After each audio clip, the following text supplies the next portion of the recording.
Hi, I'm Robert. Welcome back to another edition of the High Deseret Ranch Channel. It is winter time now, super cold, but I've got plenty to talk about with you all as the hoggies eat some post-Thanksgiving supper. They're just devouring that carcass. But today I'm just going to talk about is larger hogs actually better than smaller hogs? Well, it depends on how you look at it. But I'm going to answer that question that I received from a subscriber because it required more than just a quick, simple answer in the description comment, in the comment section. So come on and join me here as we talk hogs. Should they be big or should they be small?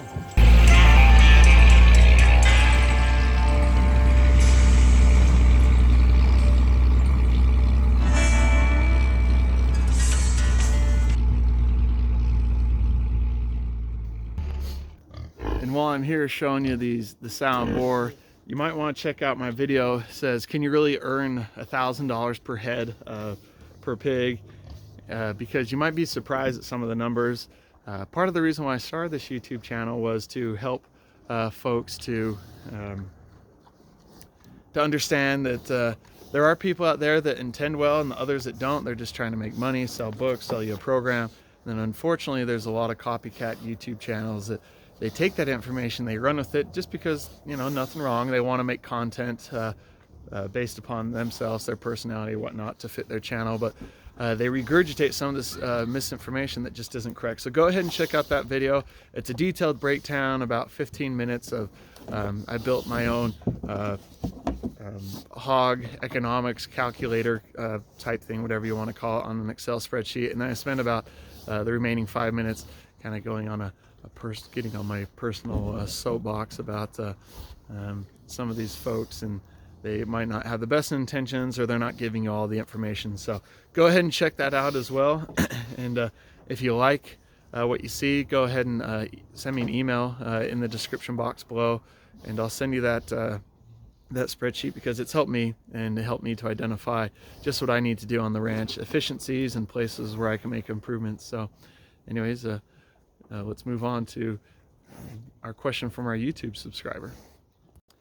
All right, so behind me I've got the cows. They're eating, and the hogs are just hogging down on their morning ration, along with some slops from ourselves and our neighbors, and like I said, even a Thanksgiving turkey as well. So which while I'm thinking about it, that's one thing that you'll want to be aware of. You can feed your slops, your leftovers, Thanksgiving pies, whatever it may be, but your larger things such as like bones and whatnot, your feeder hogs, which I'll show you. Let me turn around and show you. The feeder hogs, these guys, they're getting big. They're nowhere near the size of like a full-grown sow or even a maturing boar, and they don't have the jaw strength or the teeth to be able to crush large bones. So I threw them an entire turkey carcass, and they've been working on it for less than 5 minutes, and it's all but gone between the two of them. So that's something to keep in mind. We're going to be feeding large pieces of bone and whatnot. That you know, that's what they had in the wild. They're omnivores. They're not just straight grain, so they will eat some meat and stuff. You just got to be careful how you do that. So, but anyways, that aside, I did receive a question from a subscriber. He often comments on the channel, Tyler, and he asked a question about it was in relation to the hogs that I took to slaughter, which if you haven't seen that video, it's a two-part Goodbye Part 1, Goodbye Part 2 video. And I mentioned that the hogs were north of 300 pounds, which they about two of them were. The others, they were right around 275-ish, pushing 300. Plenty big for what we need to do, especially considering our setup and the timing of it all. I mean, we had to take them to the butcher, so they had to go.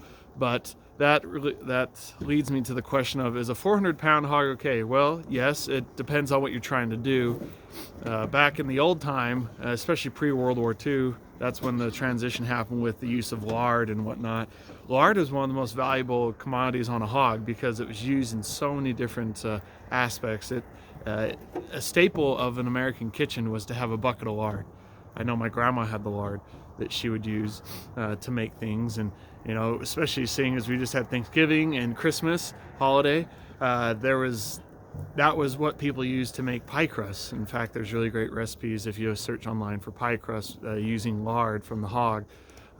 So there is the difference. There's the live fat that you get from the hog, and then they render it or at the butcher shop, or you can render it yourself. And one of these days, I'll have to show you what that looks like. Our next round of hogs won't be ready till March, and it'll still be chilly around here, but right now is kind of the best time to do that. December, January, and even February. But middle of March is the weather gets a little bit more unpredictable, even though it's still very cold here in the high desert. But so with people going back in the old time, especially with these heritage breed hogs, the type that I have, you know, your Tamworth, Duroc, Berkshire, Yorkshire, those kind of things, people would get them very heavy because they wanted that lard. It was very valuable for them. But also too, the hogs got a little bit bigger, and especially if they have the supplement, the feed to help them grow. Commercially though, you're looking at about 220-ish, give or take, even up to 250.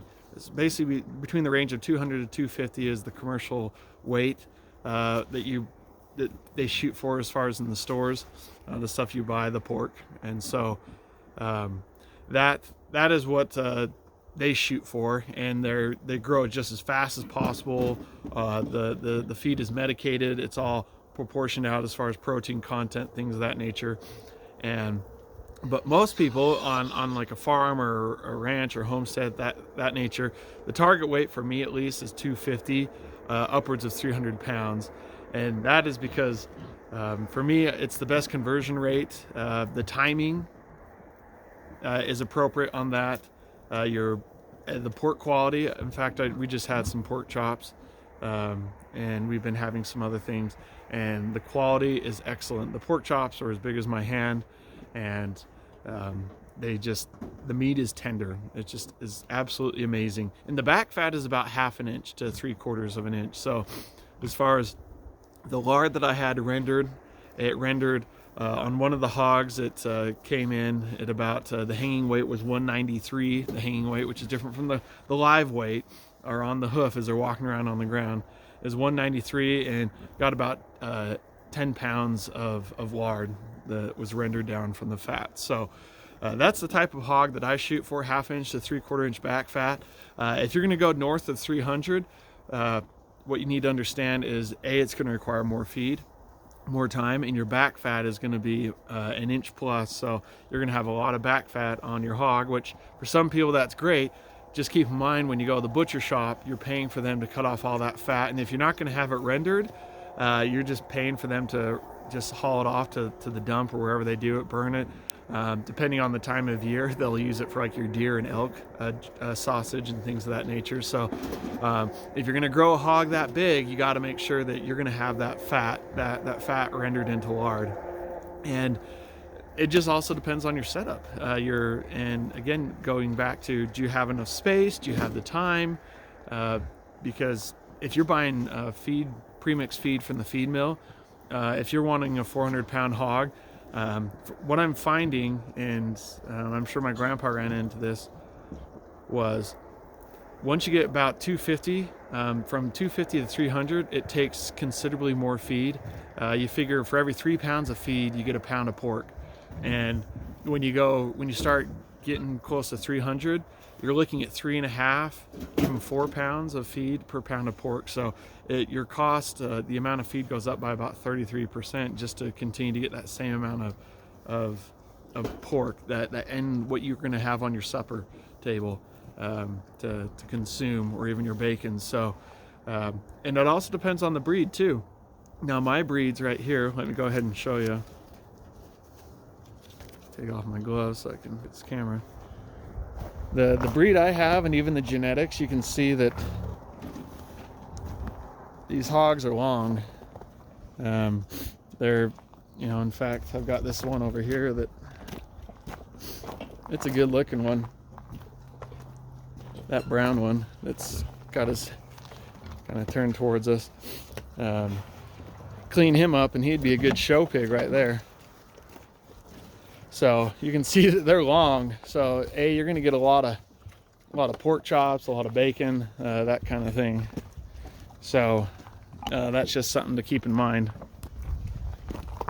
depending on how big you're going to have. So like these hogs, they could easily do over 300, but usually the time I shoot for about 6 months processing.